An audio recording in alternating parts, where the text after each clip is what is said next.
In the early 18th century, Britishness still had strong Welsh associations. The ancient Britons were believed to have been completely driven out of England by the Saxons during the Dark Ages, and the modern Welsh were viewed as their descendants. Although the Tudors had appropriated Britishness for the English court as an aspect of their legitimising programme, the identification no longer persisted. In common parlance, the word British was used in Ireland, especially in the province of Ulster, as a shorthand meaning English and Scots. But within Britain, Welsh distinctiveness was often still expressed in British terms. The Celtic antiquary Edward Lloyd claimed to be not an Englishman but an Old Briton, and the Society of Ancient Britons was a London Welsh organisation.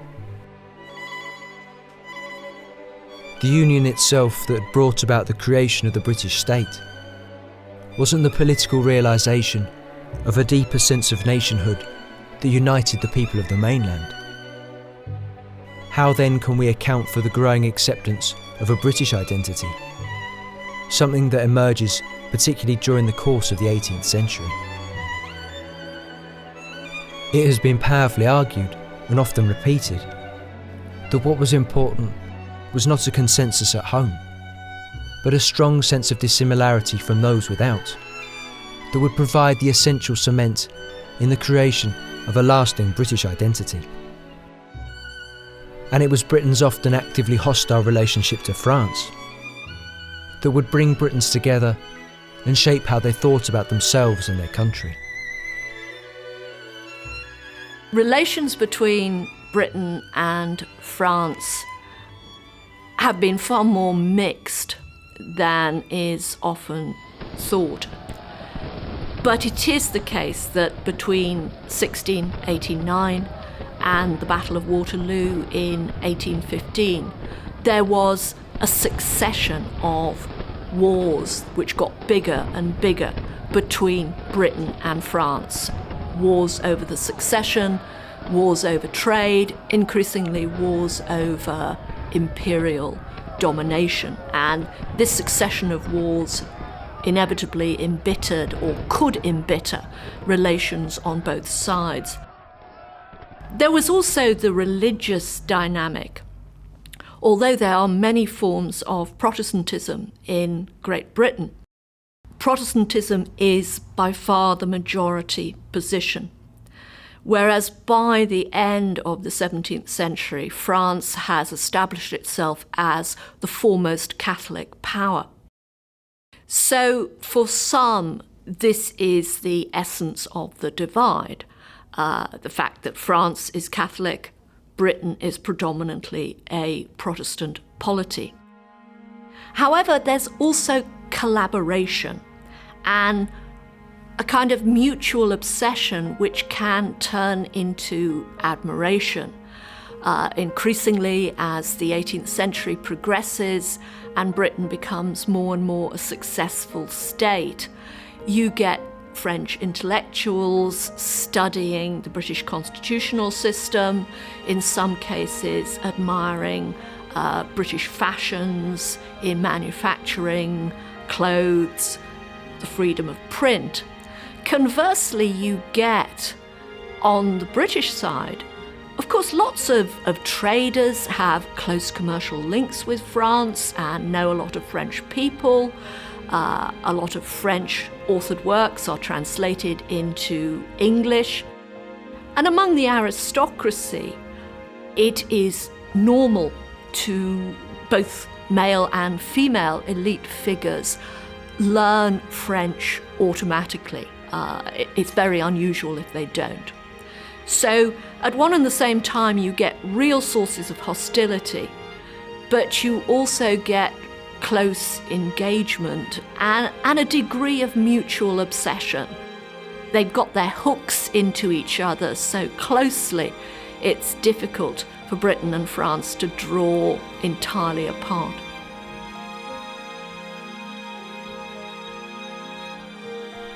For much of the century, the contrast drawn by caricaturists in England were between emaciated French peasants and sturdy English yeomen, between absolutist Catholic France and tolerant Protestant England.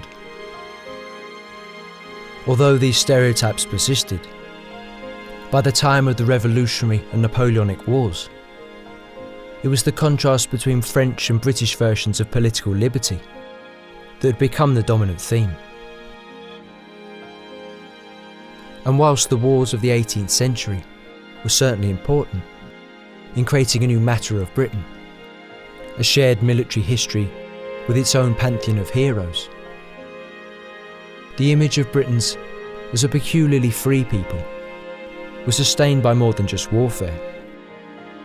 It drew on a longer tradition, but one that was distinctively English.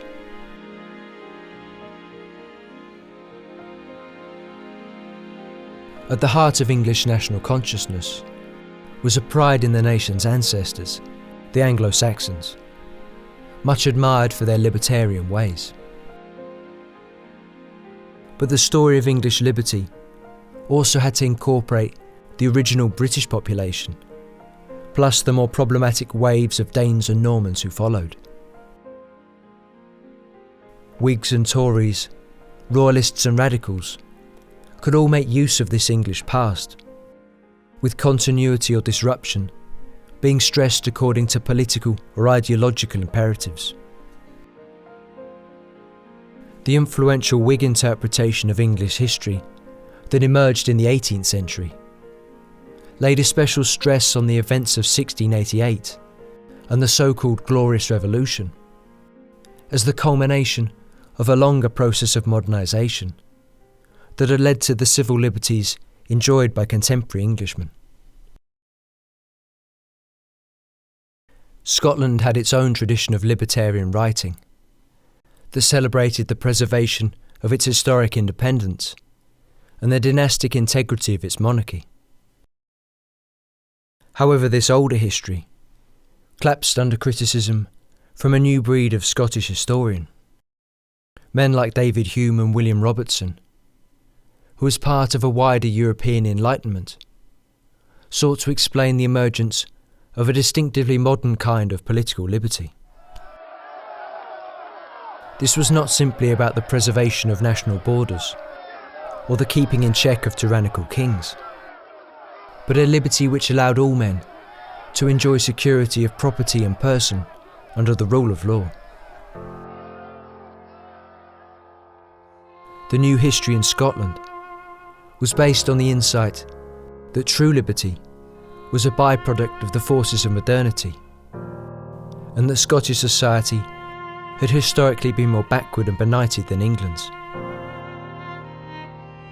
Not only had Scotland's union with England transformed its economic fortunes, Scottish society had been rescued from its feudal past through incorporation with its more civilised neighbour.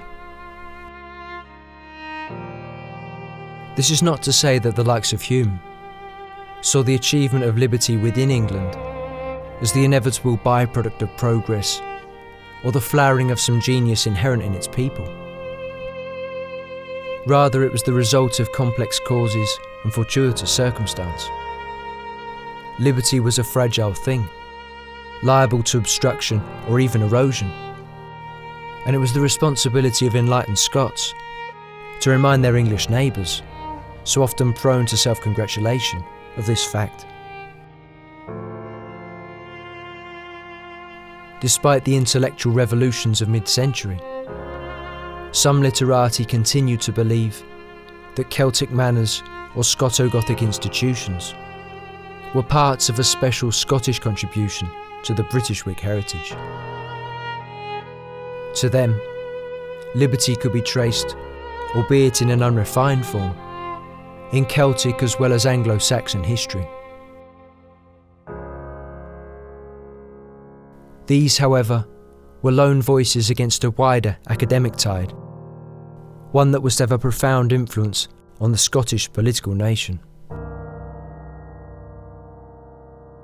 While educated Scots might retain an emotional bond to the Scottish past, the history to which they had been admitted was more relevant to an understanding of contemporary institutions, politics and society. Some, like David Hume, were even seemingly happy to forget their own Scottishness. Hume retitled his History of Great Britain as a history of England, and felt comfortable referring to himself as an Englishman.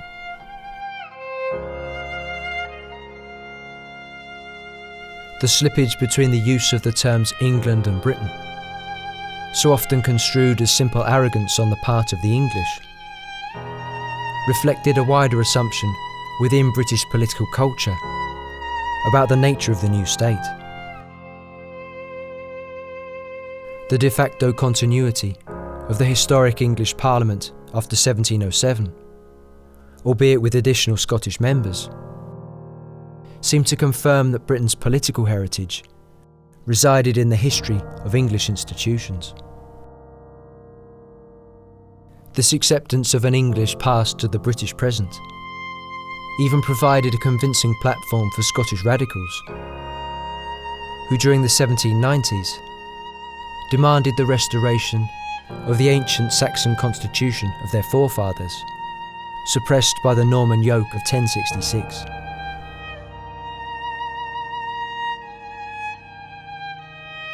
The growing acceptance of the Union north of the border as both beneficial and transformative for Scotland was not accompanied by a rethinking of a new and distinctively British political identity. English politicians were comfortable with the idea of Britain as little more than a benign extension of England, and this view was not radically challenged by the new history in Scotland, which saw a country held back by its past, positively transformed by the experience of Anglicisation. For enlightened Scots, the British liberties in which they now participated rested on a much longer English tradition.